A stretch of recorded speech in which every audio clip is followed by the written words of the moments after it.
어제 오늘 대선판이 크게 출렁이면서 한치 앞을 내다보기 힘든 안개 속에 빠졌습니다. 어제 대법원의 이재명 후보 유죄 판결, 오늘 한덕수 대통령 대행의 공식 출마 선언이 그 계기인데요. 투표율이 한 달여밖에 남지 않은 상황에서 사법 리스크가 다시 고조되고 있는 이재명 후보의 상황부터 짚어보겠습니다. 어제 나온 대법원의 판결 한마디로 요약하면 결국 이 후보가 중요한 쟁점 두 가지에서 모두 거짓말을 했다는 겁니다. 네, 이재명 후보는 2021년 대선을 앞둔 시기 대장동 관계자였던 김문기 고 전 차장을 몰랐다고 하고 백현동 부지 용도 변경이 국토교통부 협박 때문이라고 주장을 해서 선거법상 허위사실 공표죄로 기소가 됐었습니다. 앞서 1심에서는요, 이 후보의 일부 발언이죠. 김문기 씨와 함께 찍은 사진은 조작이 됐다라고 했던 발언, 그리고 백현동 부지 용도 변경은 국토부 협박 때문에 했다라고 한 발언을 거짓으로 판단을 해서 징역 1년에 집행유예 2년에 피선거권 박탈형을 선고를 했습니다. 하지만 서울고법은 이를 뒤집고 전부 무죄의 정반대 판결을 했는데요. 이후 검찰이 즉각 상고를 했고요. 대법원은 사건 접수 후 34일 만, 그리고 전원 합의체 회부 결정을 내린 지는 단 9일 만인 어제 다시 2심 판결을 뒤집고 이 후보의 발언은 허위사실 공표로 봐야 한다며 유죄 취지로 파기환송했습니다. 다시 말해 2심 재판부에게 유죄를 전제로 다시 재판을 하라며 사건을 돌려보낸 겁니다. 이에 따라 이재명 후보는요, 이 서울고법에서 다시 재판을 받아야 합니다. 서울고법은 대법원의 판단 취지에 기속이 되기 때문에 유죄를 선고해야 하고요. 추가 양형 심리를 거쳐서 이 형량을 새로 결정할 것으로 보여서 이 향후 최대 쟁점은 이재명 후보가 2심에서 어느 정도의 형량을 받을 것인가 이것으로 보입니다. 결국 이 후보가 김문기 전 처장과 찍은 사진이 조작됐다 이렇게 한 발언, 또 백현동 부지 용도 변경은 국토부의 협박 때문이었다 이렇게 한 발언에 대해서 대법원은 2심 판단을 배척하고 징역형 집행유예 중형을 때린 1심 판단하고 궤를 같이 하는 그런 결론을 내린 겁니다. 네, 이 대법원이 이렇게 판결한 요지를 좀 더 자세히 짚어드리면요. 일단 이재명 후보가 몰랐다고 주장했던 이 김문기 전 차장과 해외 출장 기간에 골프를 같이 쳤다는 의혹과 관련해서 이 국민의힘이 공개했던 사진에 대해 이 후보가 이게 조작된 거다 이렇게 주장했던 발언은 허위사실 공표가 맞다, 즉 거짓말이다 이렇게 판단을 했고요.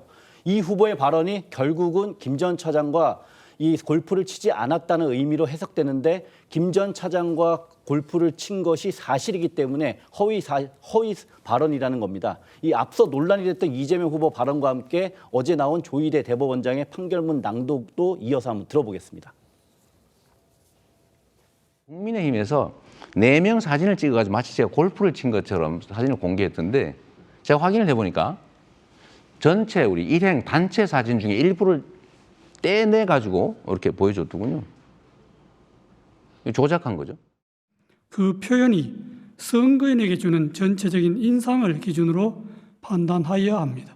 김문기를 하위직에서 몰랐다는 피고인의 발언과 함께 이 골프 발언을 듣는 일반 선거인으로서는 피고인이 김문기와 함께 간 해외 출장 기간 중에 김문기가 골프를 치지는 않았다는 의미로 자연스럽게 받아들이게 됩니다. 그런데 피고인은 김문기 등과 함께 간 해외 출장 기간 중에 김문기가 골프를 친 것이 사실이므로 이 골프 발언은 허위사실 공표에 해당합니다. 대법원은 이재명 후보의 백현동 사업 관련 발언도 2심과 정면으로 다르게 판단했습니다. 이 부분 역시도 이 발언의 표현에 주중해 판단할지 아니면 발언의 전체 맥락 그리고 유권자들이 이걸 어떻게 받아들이냐 이걸 기준으로 볼지 2심과 대법원의 생각이 완전히 달랐습니다. 네, 2심에서는 이 후보가 백현동 부지 용도 변경은 국토부 협박 때문이었다고 한 발언을 국토부의 법률에 의한 요구에 따라 어쩔 수 없이 한 것이란 의미로 과장되게 표현된 이 후보의 의견이지 허위 발언은 아니라고 판단했었는데요. 그러나 대법원은 이 후보가 해당 발언을 할 당시 제기됐던 의혹이나 질문의 취지, 연결된 답변의 취지 등을 전체적으로 고려하면 2심이 발언의 뜻을 잘못 해석했다고 지적했고요. 사실상 당시 국토부의 협박이 없었음에도 불구하고 이 후보가 국토부가 협박을 했다는 취지의 거짓말을 했다고 판단했습니다. 대법원은 그러면서 이 후보가 해당 발언을 할 당시 관련 패널까지 준비해왔다며 선거를 앞두고 잘못된 인상을 주기 충분한 발언이었다고 꼬집었는데요. 논란이 됐던 백현동 관련 이 후보의 발언과 어제 조희대 대법원장의 판결 내용도 함께 들어보겠습니다. 전혀 사실이 아닙니다. 그거는 국토부가 요청해서 한 일이고 국토부에 저희한테 다시 이제 일종의 압박이 왔는데 공공기관 이전 특별법에 보면은 43조 6항이 있다.